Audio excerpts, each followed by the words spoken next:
تمہیں کتنی بار بتا چکی ہوں میں بچہ پیدا نہیں کروں گی، فرح نے علی کے برابر کھڑے ہوتے ہوئے بتایا۔ میں نے کبھی بچوں کی بات کی تمہارے ساتھ؟ علی نے دھیمے لہجے میں پوچھا۔ تمہاری امی تو کرتی ہیں نا۔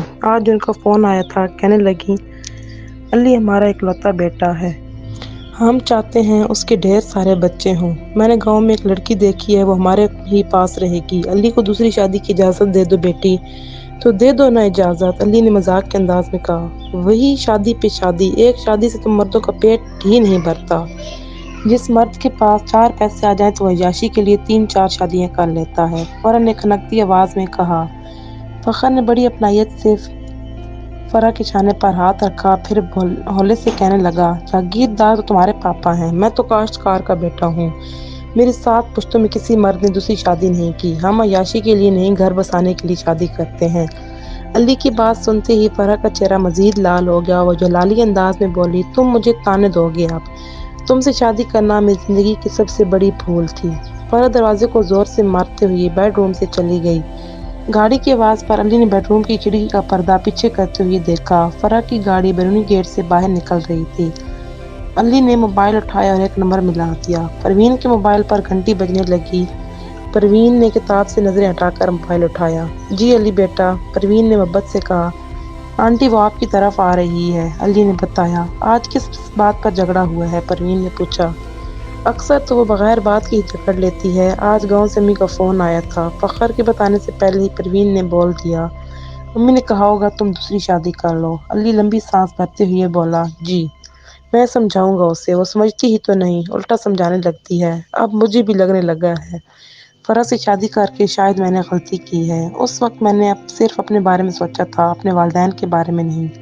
پریشان لگ رہے ہو؟ پروین نے بات کا رخ بدلا۔ جی آنٹی آج کل بہت پریشان ہوں، پروین نے علی کی بات کاٹتے ہوئے یک لخت پوچھا۔ کیا ہوا بیٹا، خیریت تو ہے؟ ہونا کیا ہے آنٹی، گاؤں کے چودھریوں کی غلامی سے جان چھڑانے کے لیے CSS کیا، فورس جوائن کرتے ہوئے سوچا تھا کسی غریب کو انصاف دلواؤں گا، مگر یہ سسٹم تو میرے ساتھ ہی ناانصافی کر رہا ہے۔ اب کس سے پنگا لے لیا تم نے؟ پروین نے علی کے ذہنی دباؤ کو بھانپتے ہوئے ہلکے پھلکے انداز میں پوچھا۔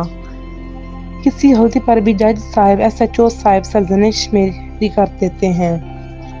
مجھے سب سے زیادہ دکھ اس وقت ہوتا ہے جب ایک ان پڑھ جاہل سیاستدان، ہم اس ملک کے قابل ترین لوگ ہیں، ہم ایسا سلوک کا حق نہیں رکھتے۔ علی کے خاموش ہوتے ہی پروین بولی، تم مجھے اس جج کا نام بتاؤ، میں مزاری صاحب سے ابھی بات کرتی ہوں۔ نہیں آنٹی جی، آپ کو پتہ ہے مجھے یہ سب پسند نہیں ہے، میں اپنی محنت سے یہاں تک پہنچا ہوں۔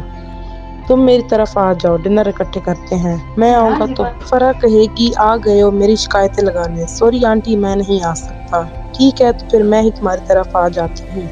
پروین کے یہ کہنے پر علی تک کے لہجے میں بولا، آپ بھی نا آنٹی، فریش ہو کر آتا ہوں۔ علی نے فون بند کر دیا۔ پروین نے اپنی خانساموں کو اسٹڈی میں بلا کر چند ہدایات دیں، اس کے بعد کچھ سوچتے ہوئے سگریٹ لگا لیا۔ سگریٹ کے ختم ہونے سے پہلے ہی فرح بھی آ ٹپکی اور آتے ہی اپنا فیصلہ سنا دیا۔ میں علی سے ڈائیورس لینے لگی ہوں، تم بانجھ ہو اس لیے یا پھر کوئی تیسرا مل گیا ہے؟ پروین نے سگریٹ کو ایش ٹرے میں مسلتے ہوئے کہا۔ فرح نے پروین پر شفقت سے بھرپور نگاہ ڈالی۔ پروین معزز لہجے میں بولی، بیٹھ جاؤ۔ فرح بیٹھ گئی۔ چاہتی کیا ہو زندگی سے؟ پروین کے سوال پر فرح آنکھیں مٹکاتے ہوئے سوچنے لگی۔ عقل سے جواب ملنے کے بعد فرح فٹ سے بولی، آزادی۔ کس سے؟ پروین نے یکا یک پوچھا۔ فرح ایک بار پھر سوچنے پر مجبور ہو گئی، جو سوچ میں ڈال دینا تو وہ ضرورت ہوتی ہے اور نہ ہی خواہش۔ پروین کی بات کا جواب دینے کے بجائے فرح نے بات کا رخ ہی بدل دیا۔ علی کی ماں اسے کہتی ہے دوسری شادی کر لو، اس نے کر لی کیا؟ پروین نے پوچھا۔ علی کی ماں کو ڈھیر سارے بچے چاہیے، فرح نے تلخی سے بتایا۔ اسے بتا دو کہ تم بانجھ ہو، پروین نے مشورہ دیا۔ وہ مجھے چھوڑ دے گا؟ نہیں چھوڑے گا، چاہے تم اسے دوسری شادی کی اجازت دو یا نہ دو، وہ مجھے خوش نہیں رکھتا، تم خوش رہنا ہی نہیں چاہتی۔ آپ میری ماما ہیں یا اس کی؟ اس وقت میں ماں کے ساتھ ایک منصف بھی ہوں۔ فرح، علی اب بھی سمجھ جاؤ۔ کیا سمجھانا چاہتی ہیں مجھے؟ اسے اپنی زندگی کے دونوں راز بتا دو۔ راز بتا دوں تاکہ وہ بات بات پر مجھے ذلیل کرتا رہے؟ فرح نے چڑھتے ہوئے کہا، ذلیل تو تم اسے کر رہی ہو۔ پروین اپنی ایزی چیئر سے اٹھ کر فرح کے روبرو لیدر کے کالے صوفے پر بیٹھ گئی۔ تم نے مجھ سے کئی بار پوچھا کہ میں نے تمہارے پاپا شاہ عالم مزاری سے شادی کیوں کی؟ فرح نے بات کرتے ہوئے پوچھا۔ وہی تو بتانے لگی ہوں، میں الحمرہ میں تھیٹر کر رہی تھی، مزاری صاحب نے مجھے دیکھتا کھا اور دیکھتے ہی رہ گئے۔ پلے کے اختتام پر ہماری ملاقات ہوئی۔ مزاری صاحب نے کہا میں شادی شدہ ہوں، اس کے باوجود میں آپ سے شادی کرنا چاہتا ہوں۔ مجھے ان کے اس طرح پرپوز کرنا ایک مذاق لگا۔ میں نے بھی مذاق میں بول دیا حق مہر میں کیا دیں گے؟ میں یہ بول کر وہاں سے آ گئی۔ اگلے دن شام کے وقت ہمارے گھر مزاری صاحب کا منشی ایک خط اور 3 فائلیں چھوڑ گیا۔ یہ گھر اور گلبرگ کے 2 پلازے مزاری صاحب نے میرے نام کر دیے تھے۔ خط میں لکھا تھا یہ حق مہر نہیں ہے۔ پہلی ہی ملاقات میں مجھے بھی مزاری صاحب بہت اچھے لگے تھے۔ اماں کو ساری بات بتائی تو مجھے سمجھانے لگیں وہ تم سے 10-12 سال بڑا ہونے کے ساتھ ساتھ شادی شدہ بھی ہے۔ میں نے ایک شرط کے ساتھ مزاری صاحب سے فیصلہ کیا شادی کا اور کر لی۔ وہ شرط کیا تھی؟ فوراً نے جلدی سے پوچھا۔ ہماری شادی مزاری صاحب کے سارے خاندان کے ساتھ ساتھ ان کی پہلی بیوی اور بچے بھی شرکت کریں۔ پھر ایسے ہی ہوا۔ میں نے مزاری صاحب کی پہلی بیوی اور بچوں کو دل سے قبول کیا اور انہوں نے مجھے مرد کی ہوس سے شادی سے کیوں نہیں پوری ہوتی؟ فرح نے حقارت سے پوچھا۔ مرد کا دل ایک پر آ بھی جائے تو دوسری کو دیکھ کر مچل ضرور جاتا ہے۔ ایسے سمجھ لو کہ عورت مورتی ہے اور مرد پجاری۔ اب آرتی تو پجاری ہی اتارے گا نا، مورتی تو نہیں۔ سیدھی سی بات ہے، مرد کی جبلت میں رنگین مزاجی ہے، عورت کی جبلت میں کیا ہے؟ فرح نے سوال کیا۔ حیا اور ممتا۔ عورت رنڈی ہی کیوں نہ ہو، اس کے اندر سے حیا اور ممتا کبھی نہیں مرتی۔ عورت کو رنڈی بنانے والا بھی تو مرد ہی ہوتا ہے۔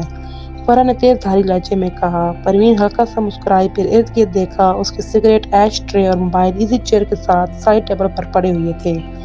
وہ اپنی جگہ سے اٹھی اور سب کچھ اٹھا لائی۔ صوفے پر بیٹھتے اس نے ایک نمبر ملایا۔ اسٹڈی میں ڈرنک دے جاؤ۔ چند منٹ بعد ملازمہ ایک ٹرالی پر وسکی، سوڈا، برف اور ڈرائی فروٹس لا کر لے آئے۔ ملازمہ نے وہ ٹرالی صوفے پر بیٹھی ہوئی پروین کے برابر میں لا روکی اور خود مہذب کھڑی ہو گئی۔ تم جاؤ، میں بنا لوں گی۔ ملازمہ وہاں سے چلی گئی۔ پروین نے گلاس میں سوڈا ڈالتے ہوئے پوچھا، ڈرنک بناؤں تمہارے لیے؟ موڈ نہیں ہے، فرح نے بتایا۔ پروین نے اپنا پیک بنایا اور پھر ڈرائی فروٹ والی ٹرے فرح کو پیش کی۔ فرح نے اس میں سے کاجو کے چند دانے اٹھا لیے۔ مزاری صاحب شراب نہیں پیتے اور میں نے شادی سے پہلے ہی پینا شروع کر دی تھی۔ شادی سے اگلے دن میں نے انہیں سے شراب پینے کی فرمائش کی تو انہیں حیرت ہوئی۔ وہ کہنے لگے دوسری شادی حلال ہے اور شراب حرام۔ سگریٹ تو حرام نہیں ہے، میں نے جلدی سے بتایا۔ مزاری صاحب مسکرا دیے، پھر کہنے لگے مر جانا مگر میرا رقیب نہ پیدا ہونے دینا۔ رقیب مطلب؟ فرح نے الجھتے ہوئے پوچھا۔ پروین نے فرح کو جواب دینے کے بجائے گلاس میں سے ایک گھونٹ پیا، پھر دوسرا۔ آخری گھونٹ میں اس نے اپنا سارا پیک ختم کر کے خالی گلاس ٹرالی پر رکھ دیا، پھر اپنی آنکھیں بند کر لیں۔ وہ آنکھیں بند کیے ہوئے مسکراتی رہی۔ جاری ہے۔